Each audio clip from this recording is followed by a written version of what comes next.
Martha Jane Cotton nació en Baltimore el 12 de diciembre de 1826 en Filadelfia y murió el 9 de julio de 1904 con 77 años.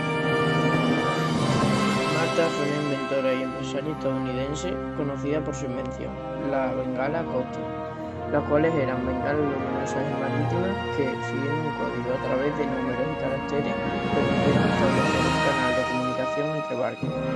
Martha Cotton no es tan conocida como Samuel Morse, ni sus desarrollos han tenido la misma repercusión. Sin embargo, ella fue la primera en diseñar, fabricar y comercializar un sistema de comunicación inalámbrico entre barcos o de estos con la costa.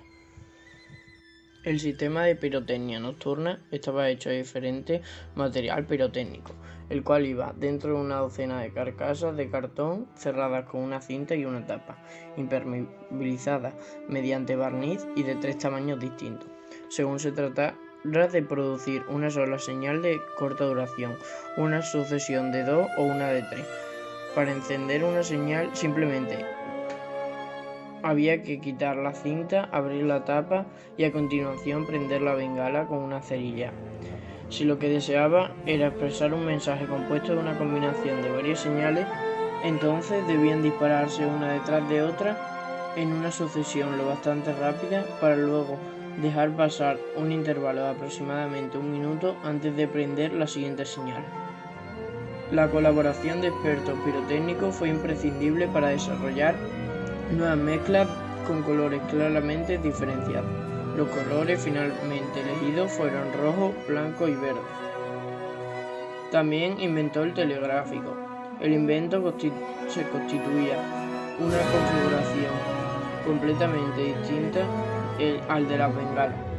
En esta ocasión el material pirotécnico se encontraba dentro de un estuche de autoencendido, el cual estaba hecho en madera gruesa y compuesto de 2 carcasas, una exterior y otra interior.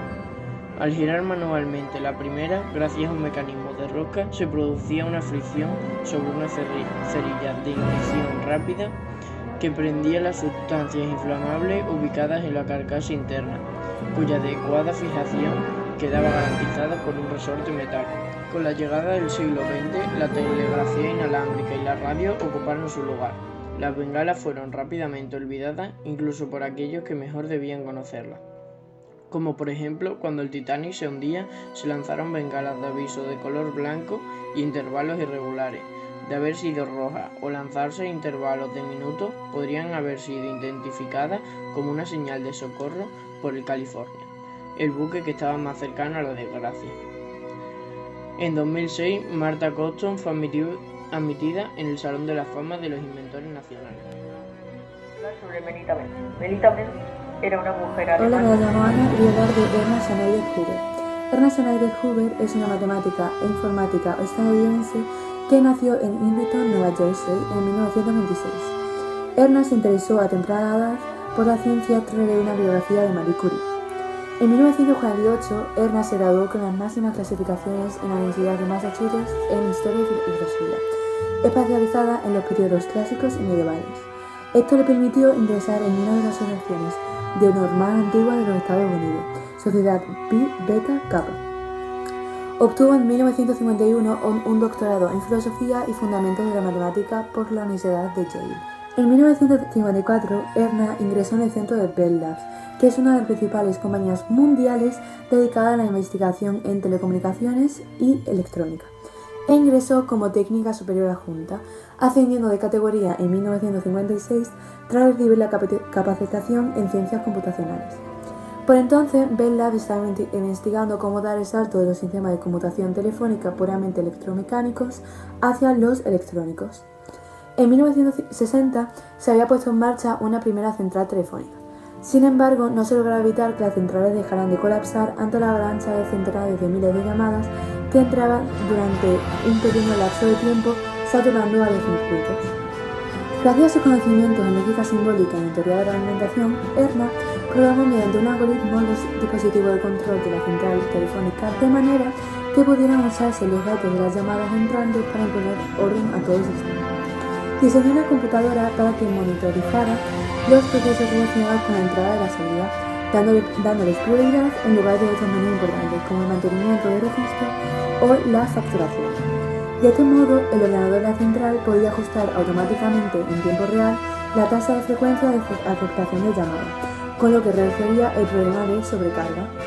El sistema de comunicación electrónica inventado por Erna suponía una revolución en las comunicaciones al introducir herramientas de la informática, técnicas de computación, circuitos transistores y programas de control almacenados en memoria, lo que quedaría obsoletos en poco tiempo a los tradicionales computadores electrónicos. No solo se impediría el colapso de las redes en los momentos de alto pico de tráfico, sino que asimismo se estaba poniendo las bases de la que hoy podemos mandar millones de correos electrónicos al día.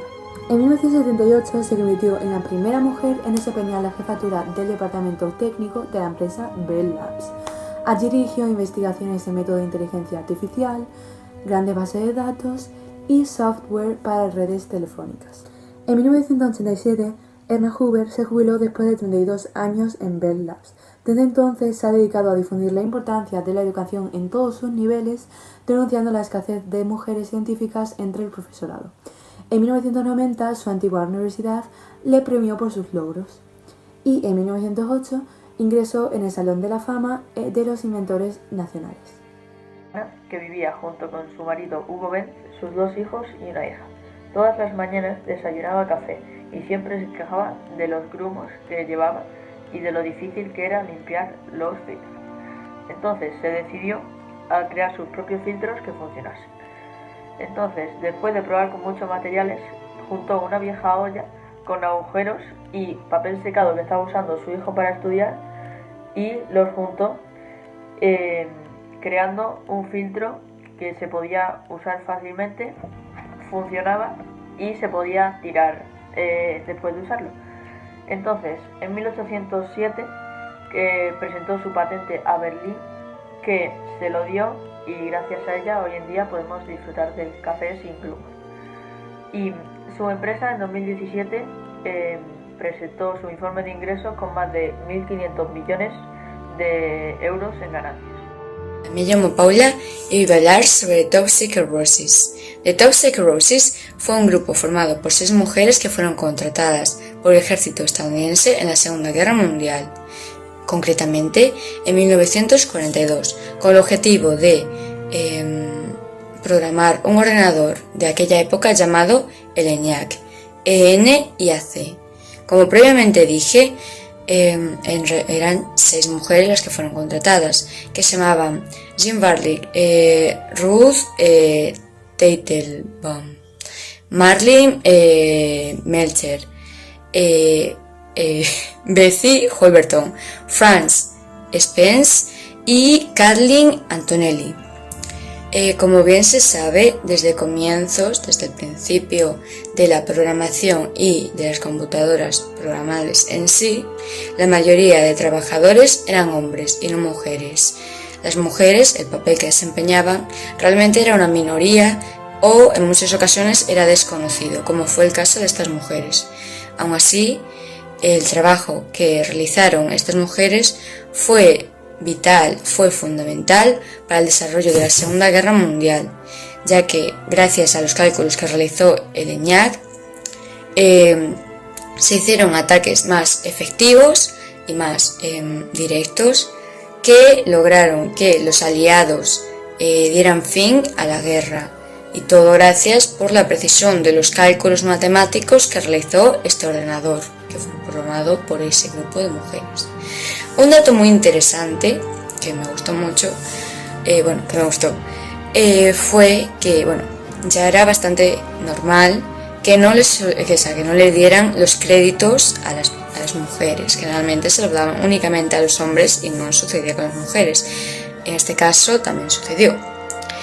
Lo que sucede es que en esta situación, cada vez que digamos que en las imágenes, en vez de decir que eran las trabajadoras, que eran las programadoras, mencionaban que únicamente eran modelos.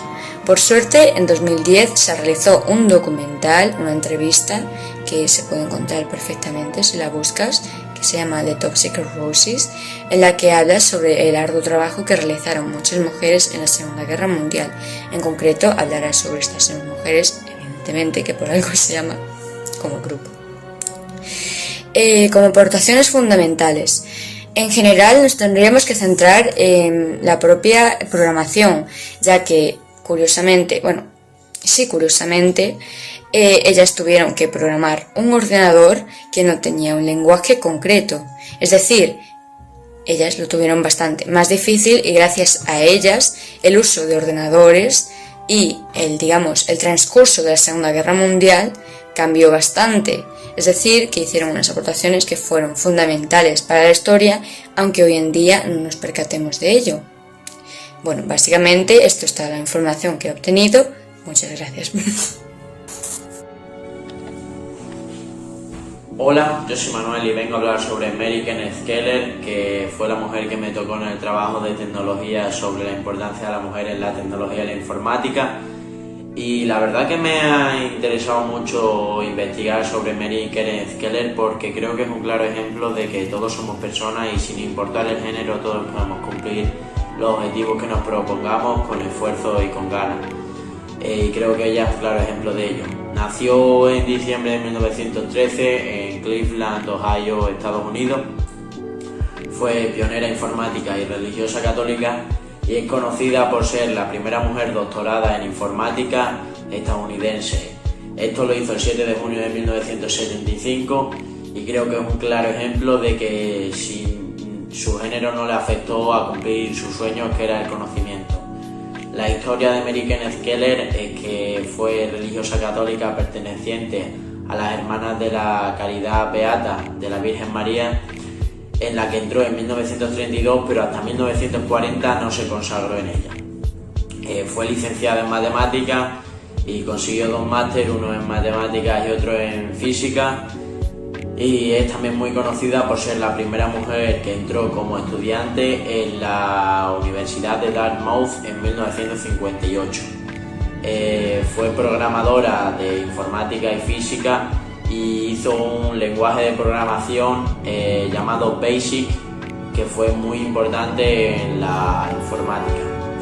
Como las letras dicen, BASIC es Beginner's All Purpose Specific Instruction Code, que básicamente, como dice el nombre, es para personas principiantes y no muy avanzadas. Como muchos de los lenguajes de programación estaban hechos solo para un tipo de trabajo o un tipo de ordenador, este lenguaje de programación fue muy importante porque tenía acceso a todas las personas que no estuviesen especializadas en ello. Finalmente, Mary murió el 10 de enero de 1985. Bueno, hasta aquí el trabajo mío. Como ya he dicho al principio, ha sido muy interesante y espero que os haya gustado. Yo les vengo a hablar sobre Evelyn Bernstein. Evelyn Bernstein nació el 12 de abril de 1925 en el Bronx, de Nueva York. Desgraciadamente falleció el 8 de diciembre de 2018 en Manhattan, que también se sitúa en Nueva York. Evelyn Bernstein era una ingeniera informática estadounidense de las más importantes de la historia de la humanidad. Ella era conocida como la madre de los procesadores de texto. Primero estudió en Christopher Columbus High School, más tarde recibió una beca de Hunter College y finalmente acabó estudiando en la Universidad de Nueva York. En 1959 fue adquirida por Teleregistros, que allí desarrolló un nuevo proceso informático. Finalmente, ella fue presidenta de Greenhouse Management, que era una empresa la cual se dedicaba a trabajos tecnológicos.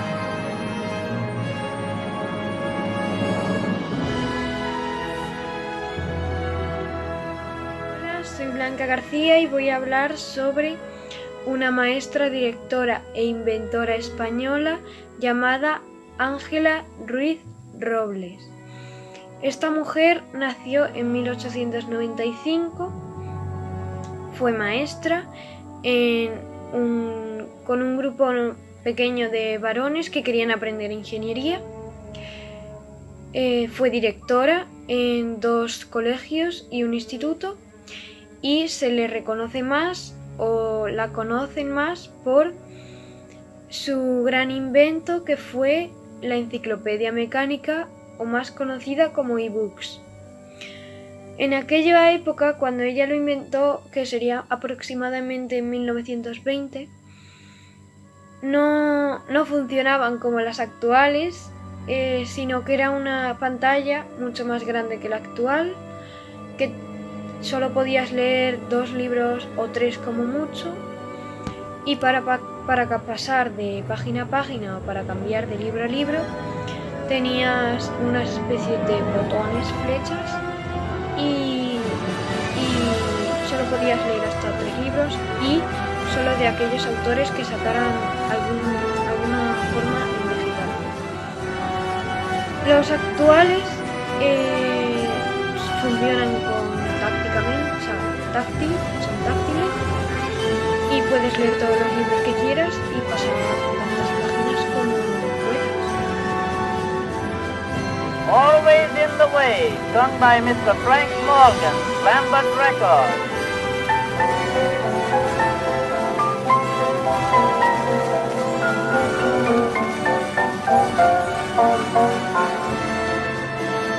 Me estoy muriendo. Hoy es el día 12 de mayo de 1921 y muero en el número 27 de la calle Princesa, dejando por escrito la vida de esta mujer. Nací en una familia afortunadamente pudiente en la hermosa Coruña. El 16 de septiembre del año 1851 fui traída a este mundo por Amalia María de la Rúa Figueroa de Somoza, mi madre.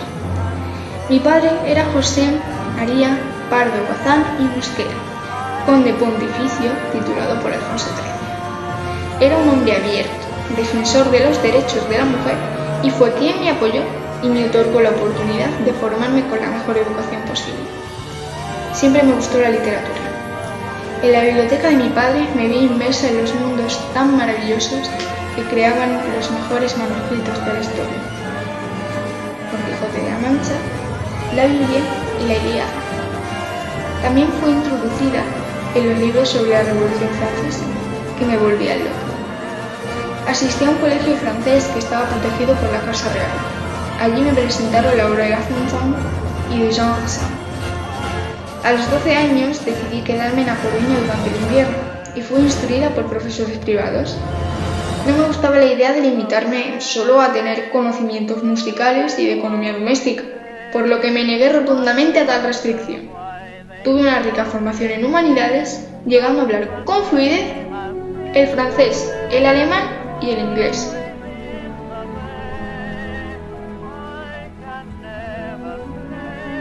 No fui a la universidad, sin embargo, dado que estaba vetada para las mujeres. Eso no me impidió seguir de cerca los avances en ciencia y en filosofía que iban surgiendo a través de los amigos de padre y los libros. Me casé a los 16 años con José Quiroga y Pérez Deza, estudiante de Derecho y proveniente de una familia adinerada como la mía. Ni mis padres ni los suyos le pusieron a la unión de ambos, así que la boda fue celebrada en Meiras en el año 1868. Como luna de miel, mi difunto marido, que en paz descanse, y yo recorrimos toda España. Aunque estuviera casada, mi esposo y yo vivimos con mis padres por Oquita. Nos mudaríamos, no obstante, un año más tarde a Madrid, porque mi padre fue elegido diputado a Cortes tras la gloriosa de 1868. Cuando padre dejó su escaño, José y yo emprendimos un viaje por Francia e Italia. Me consideré carlista durante una época de mi vida, llegando al punto de traficar con armas en favor de ellos. No me siento orgullosa, el afán y el fanatismo se me pasó años después, sería la juventud, supongo. En 1876 me di a conocer como escritora con un ensayo crítico titulado Estudio crítico de las obras del padre Feijóo. Conocí a Benito en 1881, con quien comencé una relación literaria mantenida a través de correspondencia epistolar. Derivó este frecuente contacto escrito en una relación sentimental que se acentuó después de la separación amistosa de mí y José.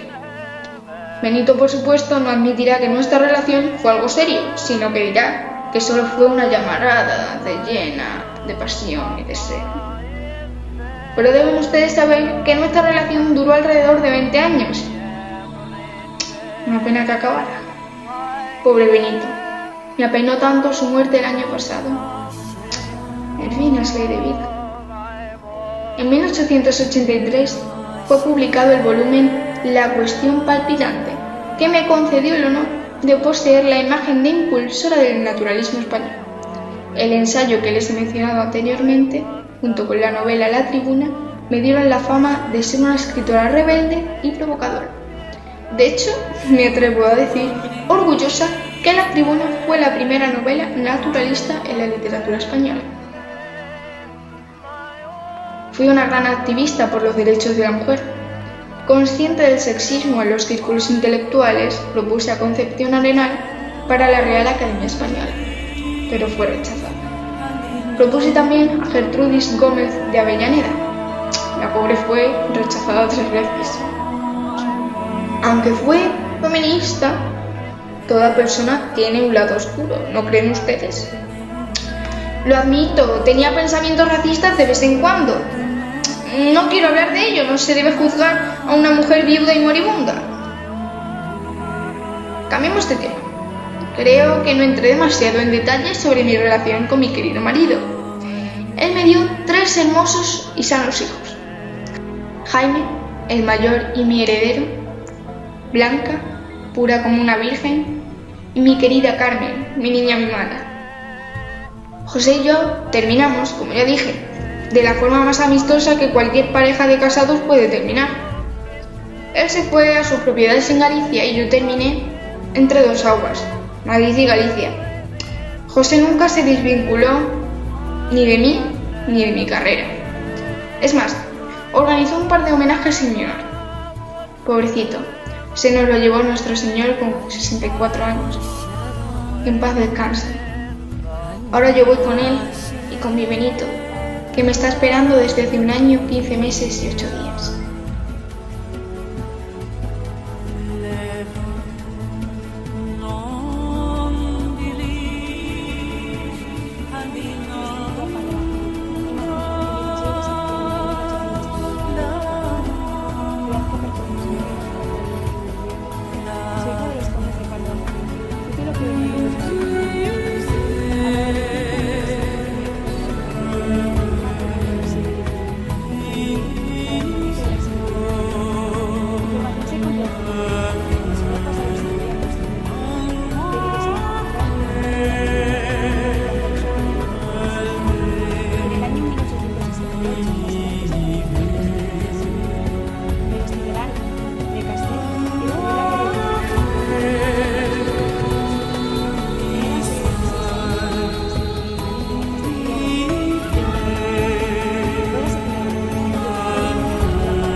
como escritora tras ganar el concurso convocado en Orense para celebrar el centenario de Feijóo. Edité mi primer libro, Estudio Crítico de Feijóo, y una colección de poemas. Mi primera novela, Pascual López, se publicó el año que nació mi hija Blanca, en 1879. Escribí en 1881 Viaje de novio, que será la primera novela naturalista española. También ese año nació mi última hija, Carmen. El método naturalista culminó en Los pozos de Ulloa, mi novela más famosa. Más tarde, mis obras evolucionarán hacia el simbolismo y espiritualismo reflejados en las obras de La prueba, Una cristiana, La piedra angular, entre otros novelas. Además, escribí las biografías de San Francisco de Asís y Hernán Cortés, y un libro de recetas. En 1896 fui consejera de la Instrucción Pública y activista feminista. Me separé de mi esposo y mantuve una larga relación con el escritor Benito Pérez Galdós. Desde 1816 hasta el día de mi muerte, el 12 de mayo de 1900, fui profesora de literaturas románticas en la Universidad de Madrid. Emilia Pardo Bazán fue una escritora española introductora del naturalismo en España. Nació el 16 de septiembre de 1851, en la capital española, Madrid. Era hija de una familia noble gallega. Emilia se interesó desde pequeña por la literatura e iba a la biblioteca de su padre a leer libros como El Quijote. Siendo ya una adolescente, se negó a seguir las modas que limitaban a la mujer a las tareas domésticas, y aunque no pudo ir a la universidad porque estaba prohibido para las mujeres, ella recibió una formación muy variada, desde humanidades hasta incluso idiomas. En 1879 escribió su primera novela, llamada Pascual López, autobiografía de un estudiante de medicina. Era una novela realista, pero no conservaba algo de influencia romántica. La segunda novela llegaría en 1881, llamada Un viaje de novios, y esta ya era puramente realista. A Emilia se le considera iniciadora del naturalismo en España, gracias a su ensayo La cuestión palpitante, la cual generó gran revuelo en el colegio. Se consideró que estaba sobre la pornografía francesa y la literatura griega. En 1883 publica su primera novela naturalista, La Tribuna, la cual trata de una huelga y su protagonista es una joven valiente y resuelta que encabeza las reivindicaciones obreras. Ella es la primera española que incorpora en sus obras a la nueva clase social, el proletariado. Su última obra naturalista, Los Pazos de Ulloa, 1886, es su novela más famosa. La consagró como una de las grandes escritoras de la literatura española. En ella describe la decadencia de la nobleza terrateniente que ha perdido su papel en el liderazgo social. Un año más tarde publica su continuación con La Madre Naturaleza, en 1887, en la que cuenta los amores entre dos jóvenes que no saben que son hermanos. Además, Emilia fue una activista de los derechos de las mujeres y dedicó su vida a defenderlos, tanto en el ámbito social como en sus obras literarias. En todas ellas incorporó sus ideas acerca de la modernización de la sociedad española y sobre el acceso de las mujeres a todos los derechos y oportunidades que tenían los hombres. Emilia contrajo matrimonio con el joven José Quiroga y Pérez Leza a los 16 años y tuvieron 3 hijos. Pero en 1884 se divorciaron y comenzó un romance con el otro escritor del momento, Benito Pérez Galdós, durante 20 años, del cual se conocen sus detalles gracias a las 32 cartas publicadas en 1972. Finalmente, Emilia acaba muriendo el 12 de mayo de 1921.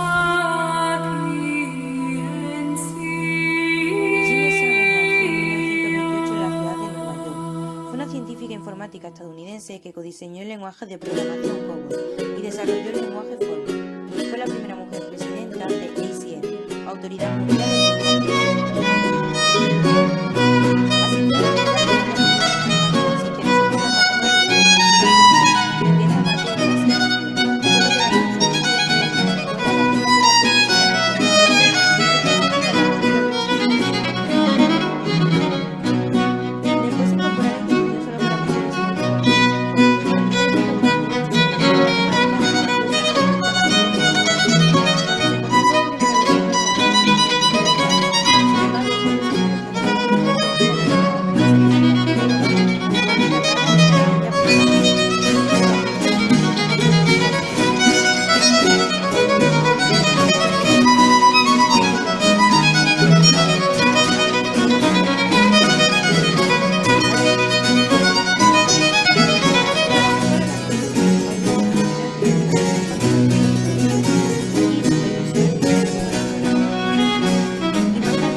Jane Samet falleció en el